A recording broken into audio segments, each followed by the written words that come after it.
Alhamdulillah wa salatu wa salam ala rasulillah. Pour ce qui est de notre huitième mère, Jouayrit bint al-Harith al-Mustalaqiyya, cette mère qui est Jouayriya, elle est de Bani Mustaliq et son père s'appelle Harith ibn Abi Dirar, qui est d'une grande tribu qui s'appelle Khuza'a. Et elle a épousé son cousin qui s'appelle Musabih ibn Safwan, qui est de la même tribu qu'elle et qui a été tué quand les musulmans ont attaqué Bani Mustaliq qui étaient des polythéistes, et ce jour s'appelait Al-Marisi', c'est-à-dire la bagarre qu'il y a eu entre eux, et son mari a été tué. Et dans cette attaque, les musulmans ont pris des captifs et Jouayriya faisait partie des captifs. Donc, quand le prophète sallallahu alayhi wa sallam a fait la répartition, donc islamiquement, quand il y a une bataille entre les musulmans et les polythéistes, le butin est distribué entre les gens qui ont participé à la bataille. Et elle était de la part de Thabit ibn Qais, radiyallahu anhu. Et quand elle a su qu'elle était de la part de Thabit, compte tenu du fait qu'elle était la fille du chef de tribu de Bani Mustaliq, elle n'acceptait pas l'esclavage. Donc elle a demandé à Thabit ibn Qais al-Mukataba, c'est-à-dire quand vous êtes l'esclave de quelqu'un ou la servante de quelqu'un, vous avez le droit de lui demander de vous racheter. Donc, et il doit accepter cela. Donc, vous lui donnez, vous rachetez, vous lui donnez, il vous donne un prix et vous cherchez le moyen de le rembourser. Et elle est allée voir le prophète sallallahu alayhi wa sallam pour l'aider à payer sa rançon pour sa libération. Et notre mère Aïcha, qui raconte l'histoire, dit que quand elle a vu Jouayriya, elle a vu sa beauté, son élégance et tout ça, elle a tout fait pour qu'elle ne voie pas le prophète sallallahu alayhi wa sallam. Compte tenu du fait que notre mère Aïcha connaît très bien le prophète sallallahu alayhi wa sallam, elle s'est dit, s'il la voit, il l'épousera.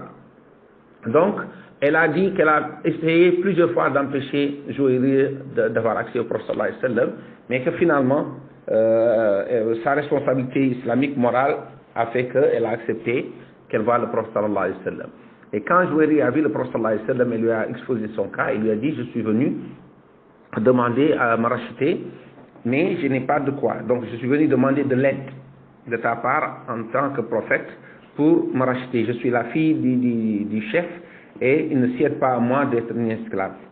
Et le prophète sallallahu alayhi wa sallam lui a dit, je peux te faire une proposition meilleure, je paie pour toi et tu deviens mon épouse. Et elle était très contente de cela. L'histoire nous dit que Jouayriya avait vu un rêve que le prophète sallallahu alayhi wa sallam quittait Médine et venait s'asseoir sur son giron.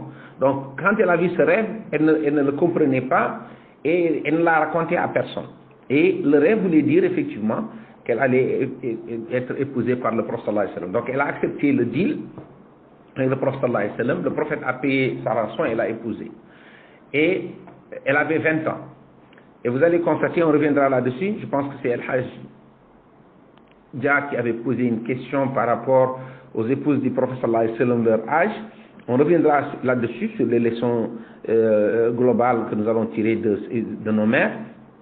C'est qu'on va se rendre compte que les Arabes se mariaient très tôt. Vous allez vous rendre compte que le prophète sallallahu alayhi wa sallam a épousé des femmes qui étaient des veuves ou des divorcées alors qu'elles avaient 16 ans, 15 ans, 20 ans. Ça veut dire qu'elles se mariaient très tôt. Donc il a épousé Jouayriya alors qu'elle avait 20 ans. Et notre mère Aïcha radiyallahu anha a dit qu'elle n'a jamais vu une femme qui a été plus bénéfique pour sa communauté que notre mère Jouayriya. Parce que quand les musulmans ont su que le prophète sallallahu alayhi wa sallam l'a épousée, ils ont libéré tous les membres de sa tribu qui étaient pris en esclavage. Donc ils ont dit, on ne peut pas prendre en esclavage les beaux parents du prophète Mohammed sallallahu alayhi wa sallam. Donc sans consulter le prophète sallallahu alayhi wa sallam, sans lui demander son avis, de facto ils ont libéré tous les gens de sa tribu. Et également, quand son père et sa tribu sont venus, et ils ont su l'histoire, ils ont tous adhéré à l'islam. Et on voit à travers cela que le prophète sallallahu alayhi wa sallam, stratégiquement, les mariages qu'il faisait, c'est pas lui qui est allé la chercher, il ne s'est pas donné cette femme comme une partie du butin, comme une servante qui va être à son service, parce que c'est pas ça qui l'intéresse. Mais quand il a eu l'opportunité, qu'elle lui a dit qu'elle est la fille du chef, eh bien le mariage avec elle, stratégiquement, a conduit sa tribu à s'islamiser. Mais également, son mariage avec le prophète sallallahu alayhi wa sallam a été très bénéfique pour toute sa communauté, parce que tous les compagnons qui avaient des esclaves de sa communauté les ont libérés. C'est pourquoi notre mère Aïcha radhiyallahu anha dit que la femme la plus bénéfique pour sa tribu était notre mère Jouayriya. Taban Jouayriya ne s'appelait pas Jouayriya, elle s'appelait Barra, et le prophète sallallahu alayhi wa sallam a changé son nom et l'a transformé en Jouayriya. Il y a des trucs linguistiques sur lesquels on peut ne pas s'arrêter. Jouayriya veut dire la petite servante, mais dans la langue arabe, c'est pas toujours le cas. C'est-à-dire, il y a des noms qui ont le sens d'un diminutif, mais en fait, c'est par respect pour la personne, par amour pour la personne qu'on lui donne ce genre de nom.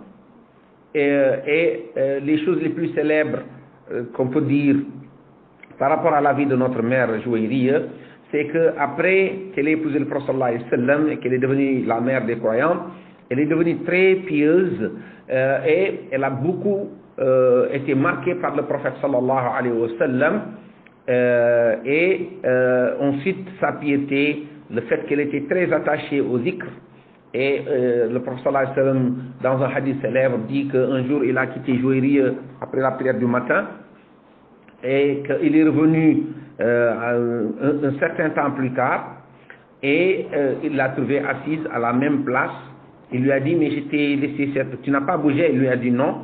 Le prophète sallallahu alayhi wa sallam lui a dit, alors qu'elle faisait le zikr, elle prenait des petites pierres avec lesquelles elle comptait, et le prophète sallallahu alayhi wa sallam lui a dit, j'ai dit 4 mots après toi, si on les pèse avec tout ce que tu as dit durant toute cette période-là, elles seront plus importantes. Donc, subhanallah wa bihamdihi adada khalqihi wa rida nafsihi wa zinata arshihi wa midada kalimatihi. Donc, c'est elle qui nous a rapporté ce récit-là. Par rapport à sa piété également, elle jeûnait beaucoup et elle est allée même jusqu'à jeûner le vendredi seul. Un jour, le prophète sallallahu alayhi wa sallam est revenu chez elle, c'était son tour, et le prophète sallallahu alayhi wa sallam l'a trouvé en jeûne. Et le prophète lui a dit, tu jeûnes? Elle lui a dit oui. Il lui a dit, est-ce que tu as jeûné hier? Elle lui a dit non. Il lui a dit, tu as l'intention de jeûner demain? Elle lui a dit non. Le prophète sallallahu alayhi wa sallam lui a dit, romps ton jeûne. C'est travers cela, ce récit-là, qu'on a appris qu'on ne peut pas jeûner le vendredi seul. Donc il faut jeûner un jour avant ou un jour après. Par rapport au récit de son attachement au prophète sallallahu alayhi wa sallam et à l'islam, son père était venu la racheter et quand il est venu en parler au prophète sallallahu alayhi wa sallam, le prophète lui a dit, on lui donne le choix. Qu'est-ce que tu penses qu'on lui donne le choix de rester avec nous ou de partir avec toi? Son père était content, pensant que sa fille va choisir sa tribu. Et quand son père l'a appelé, son père lui a dit, alors cet homme-là, parce que son père était un polythéiste, a dit, cet homme-là te donne le choix entre rester avec lui et partir avec nous. Et elle a dit, je préfère rester avec le messager de Dieu. Donc, et subhanallah, son père lui avait dit, ne nous fais pas sentir la honte avant qu'elle ne réponde. Donc, son père avait peur qu'elle ne choisisse le prophète sallallahu alayhi wa sallam, que ce serait la honte de la tribu. Et malgré cela, elle a choisi le prophète sallallahu alayhi wa sallam.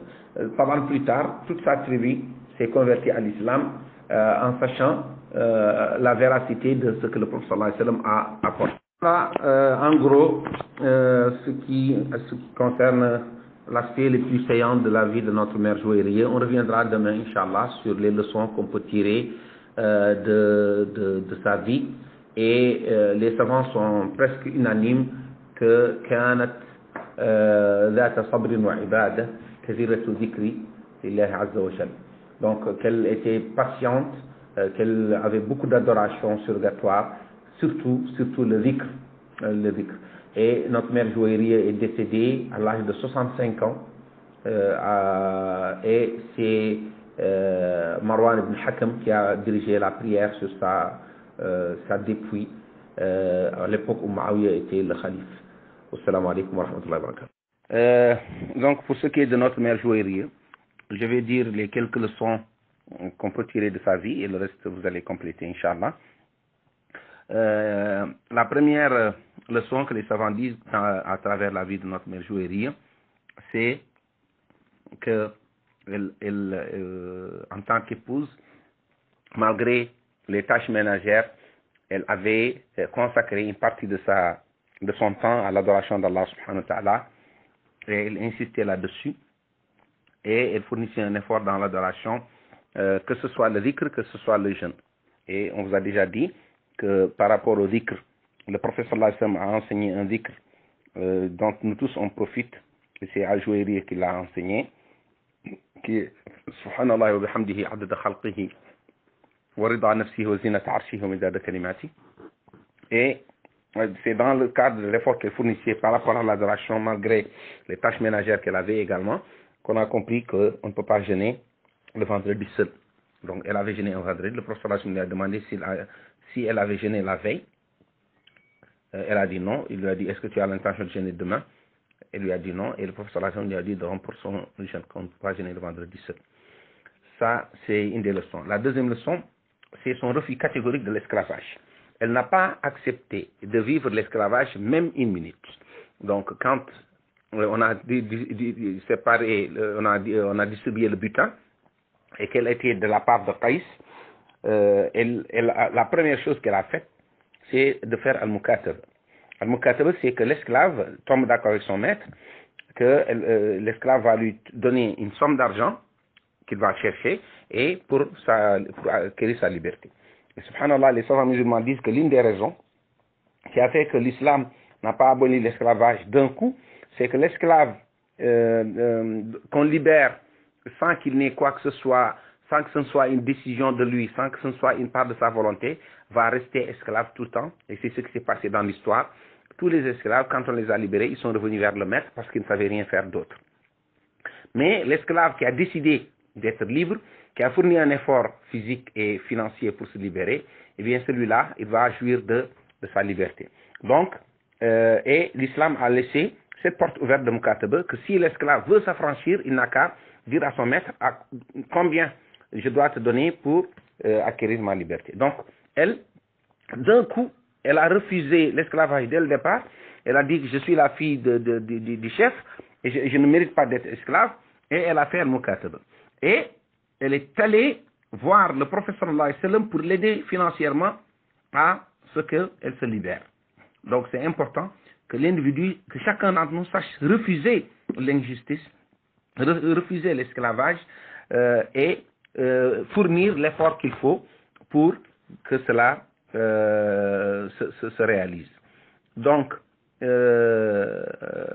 cette femme qui, après sa liberté, a su cumuler entre son travail ménager et son adoration, eh bien, les femmes également doivent tirer une leçon de la vie de notre mère Jouairiya, qu'une femme peut cumuler entre son travail, son adoration et son ménage. Les savants disent également qu'il y a une leçon à tirer, une leçon politique et sociale à tirer de la vie de notre mère Jouairiya. La leçon politique, c'est que le mariage, quand elle a dit au prophète sallallahu alayhi wa sallam qu'elle est la fille du chef, eh bien, le prophète sallallahu alayhi wa sallam lui a proposé le mariage. Eh bien, ce mariage-là, ce n'est pas que le prophète allait chercher une femme à marier, mais le prophète savait, de par le statut qu'elle avait, que le mariage avec elle pouvait donner un résultat qui a été un résultat dans les faits. Donc, sur l'aspect politique, ça a été important, et sur l'aspect social également, cela a été important. Dans le cadre du fait que pour la da'wa, le mariage peut être une source de répandre la da'wa. Et on peut tirer également comme leçon de la vie de notre mère Jouairiya que grâce à elle, grâce à Allah et puis à elle, ça attribue à gagner la liberté ici-bas et la félicité dans l'au-delà. Donc les savants disent qu'elle avait une bénédiction et que cette bénédiction, c'est que son peuple a acquis la liberté ici-bas, c'est-à-dire on les a affranchis, mais également ils se sont affranchis du feu de l'enfer parce qu'ils se sont islamisés. Donc on voit la vision que le prophète sallallahu alayhi wa sallam avait de ce mariage. Non seulement sa tribu s'est convertie à l'islam, mais également les compagnons ont libéré tous les membres de la tribu. Et vous allez voir que la liberté, en fait, c'est une liberté totale. Les compagnons n'ont pas seulement libéré les gens de sa tribu, mais ils leur ont rendu leur bien également. Parce que si vous libérez quelqu'un et qu'il est dans le besoin, il va revenir vers vous. Donc, ils ont libéré les gens de sa tribu et ils leur ont rendu leur bien. Donc, elle a été vraiment une vraie bénédiction pour sa tribu, parce que grâce à elle et puis grâce à Allah, ils ont été libérés ici-bas et ils ont gagné le paradis dans l'au-delà parce qu'ils se sont convertis à l'islam. On peut également tirer comme leçon de la vie de notre mère Juwayriya que la jalousie ne doit pas être maladive.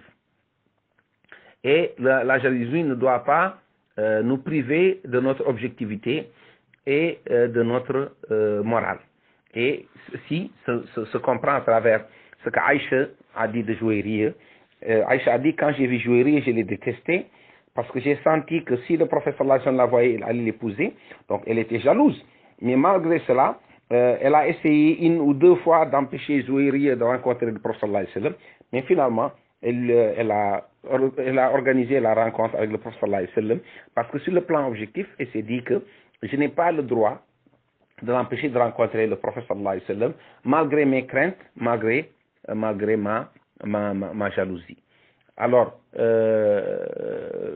ici, on voit que nos mères ne sont pas des anges, c'est des êtres humains.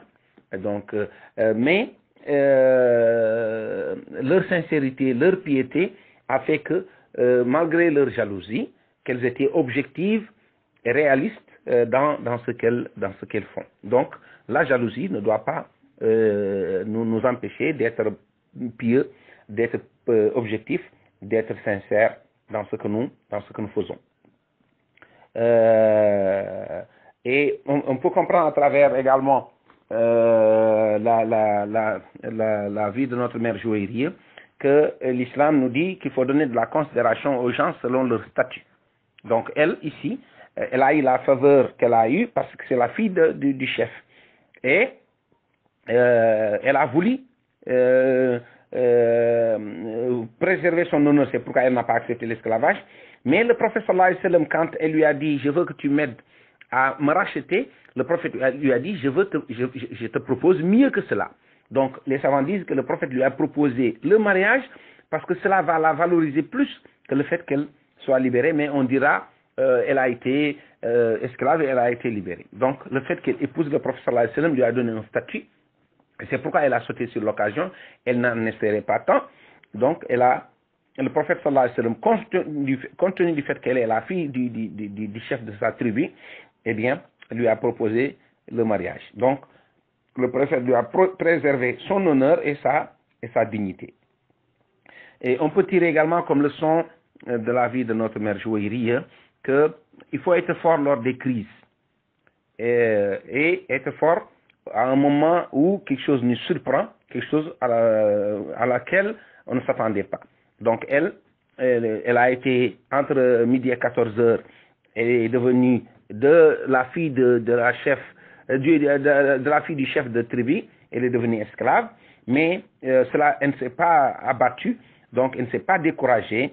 Au contraire, elle a tout fait pour préserver sa dignité et son honneur. Et c'est pas évident que dans des moments de crise, que l'on soit fort et qu'on puisse prendre des décisions et qu'on insiste. Donc elle a été forte parce qu'elle a vu la situation dans laquelle elle était, donc de la fille du chef à l'esclavage, mais malgré cela, elle a pris l'initiative d'aller voir le prophète sallallahu alayhi wa sallam. Elle a pris l'initiative d'abord de faire mukataba, c'est-à-dire de vouloir se racheter, mais en plus elle a fourni l'effort, pris l'initiative d'aller voir le prophète sallallahu alayhi wa sallam pour lui exposer son cas.